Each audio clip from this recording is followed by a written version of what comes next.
Hi, my name is Milani. I'm a current NYU resident, and today we're going to go through a CCS case from StudyCCS for USMLE Step 3. So this is going to be about chest pain, and as you know, there's 10-minute cases, 20-minute cases. There's a video where I break down exact interface, how to get through it, but I just wanted to show you how I actually think about the algorithm, how to maximize points in a case that's emergent with someone that has chest pain.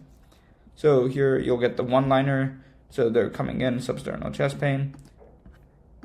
And then you have some vitals. Vitals are very important because it helps you triage. Should they stay in the ED? Should they go to the ICU? If they're in the office, here we know they're in the ED, but if they were in the office, should they come to the ED? And so that's one of the earliest decisions you should make. Here we can see they're concerned for some ST elevations on the pre-hospital ECG. So maybe they got that in EMS. Here it's substernal chest pain. Elephant sitting on chest, 8 out of 10, diaphoretic. Okay, so it seems like this person may be having a STEMI. We don't want to fully anchor because oftentimes they can have other things. Maybe there's the complexity is not just in the STEMI, but all the orders we have to put in. And so let's get ahead of this. Oftentimes on the physical exam for emergent cases, just top 2, bottom 2. The only exception for this is if it's an abdominal pain, you want to get genital and rectal, but otherwise top 2, bottom 2 will get you very, very far. And so we'll do okay, we'll hit okay. And all of this is just to help us understand what's happening, but all of the points come from the orders. So we have to really focus on the orders. So here we got, okay, pretty cold, clammy, neck is okay, chest is, they're moving, lung is okay, even cardiac is okay. So it's not atrocious. That's always a very good sign.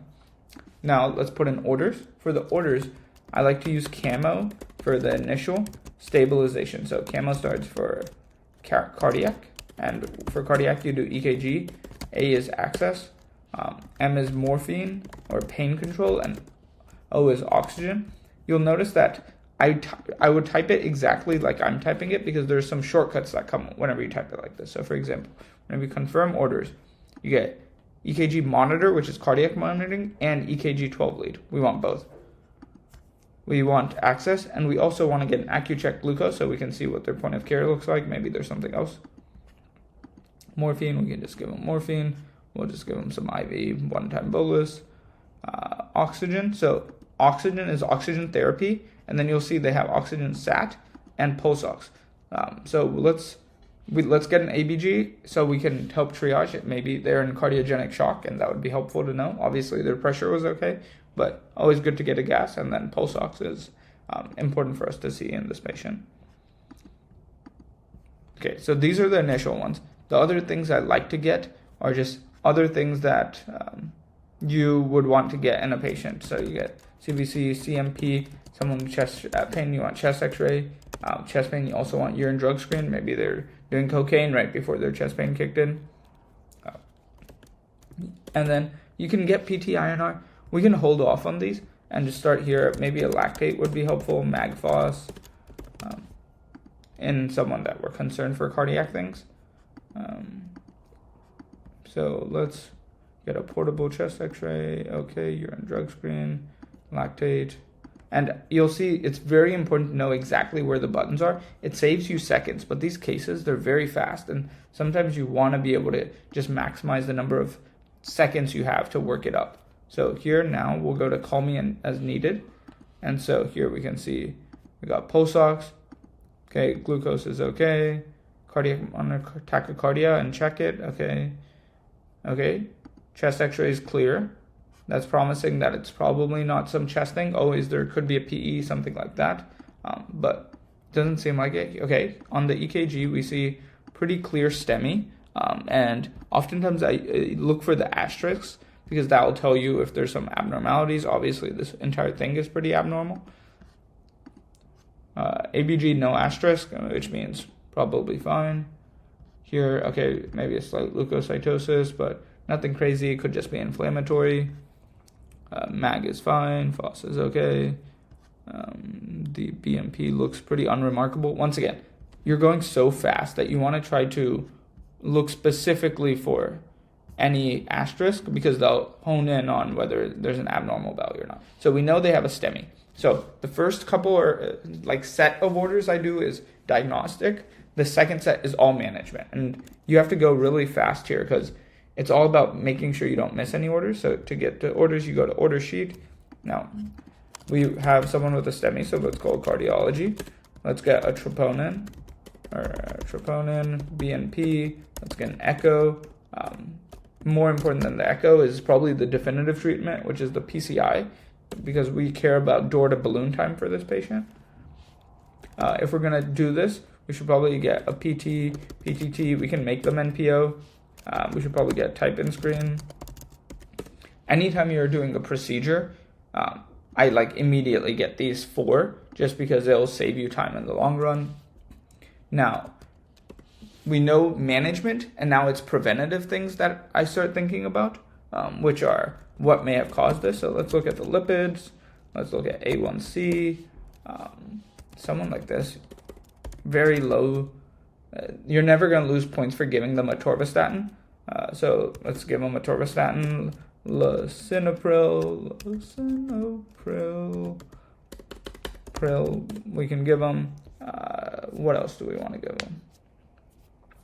I think these are anytime someone has a STEMI, you want to aspirin load them. You want to give them heparin.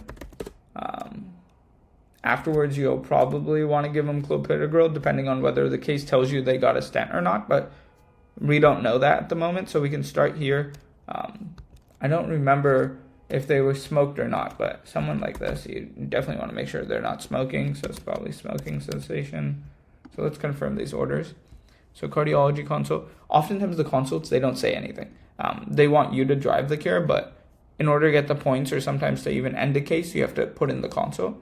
So you'll put an echo, PCI, PTT, and it'll never count it twice. And so it's better to just click and put in the orders. Like for example, if I did this twice, just put them in, and you won't lose points if you put in the order twice, and it won't count it twice. So it's better just click and get it in. I misspelled lisinopril. Lisinopril is spelled with an O, obviously. And then we have aspirin therapy, heparin therapy.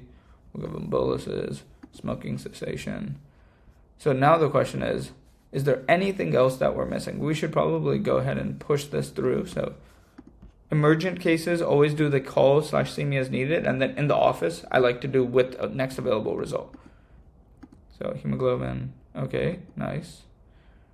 Good. Cardiology doesn't have anything. They never do. Okay, troponin, we see an asterisk. So great. Seems like we got an echo. The echo shows hypokinesis, poor EF. Very important. In this EKG, I didn't show this, but it was a right-sided EKG. Or it was an inferior, and so more likely right than left. So we don't want, they're fluid dependent, so we don't want to give them nitro. That could kind of tank them a little bit. Patient was taken to the cath lab at the typing screen. Okay, and now we're in the last 2 minutes to make sure we aren't doing anything wrong, but let's do this. And so in the last 2 minutes, this is when I often will put instruct, and I'll just see what orders could be good for someone like this. So for example, someone like this, they probably should do some exercise, especially limiting alcohol intake. Can be important. We don't know if we saw an occlusion or not, but maybe alcohol has a role to play in this. They definitely shouldn't use drugs. Smoking cessation we already did, but we'll go ahead and confirm it again. And so bunch of orders, and a lot of this is diagnose. As soon as you know the diagnosis, you want to think about how you can actually maximize your score. And I'll show you one of the best features within StudyCCS of getting these reps in, because oftentimes once you've done this a bunch, you know how to push through a case, you know what kind of needs to be done, and then it's about, can we actually get the highest score possible on the cases we feel great about? Because the worst thing is, you know the diagnosis, and you're like, what meds are you supposed to give them? Or they're having a stroke, like what imaging are you supposed to get? Like, I know the diagnosis, how do I get all the points? And so there's actually a mode, simulator mode, called rapid order. That one is fantastic, or speed order, really good. But let's go ahead and end this case. and looks like it went pretty well. So here you can see for diagnostic orders, they got troponin, CBC, CMP, PT, chest x-ray, lipid, type and screen, echo, pulse ox, EKG, cardiac monitoring, aspirin, heparin, atorvastatin. So we have all of these, which is okay. And clopidogrel is the one that we said maybe they will need it if they got a stent or not, and we weren't sure. Once again, very low threshold to give medications, non-invasive tests, because that's how you maximize your score. Now, let me just quickly show you this. So in the speed order one, if you do this, it gives you the same case, but now you get to just work on the orders. So for example, if you pretty quickly know what's going on, you feel pretty good that, this person has an EKG, so you'll put in all the orders like you would normally. So you'll do these reveal diagnosis. It'll give you the diagnosis. So if from your initial set of orders that you were trying to diagnose, you couldn't get it, it'll give you the diagnosis. And then your goal is to just put in as many orders as possible. And you're just going to put them in just kind of like I did in the simulation, but maybe you'll have fewer reps. And so it'll take a little bit of time. You'll put in the orders, and then you'll hit see my results, and then you'll see your results. And it'll be very similar, but it's a much faster way. And so you get way faster at seeing a diagnosis, learning what the answer is. Seeing a diagnosis, learning what the answer is, and so then you'll get your score. So highly, highly recommend this. But if you have any questions, feel free to reach out. But just doing this consistently will get you a fantastic score on step 3.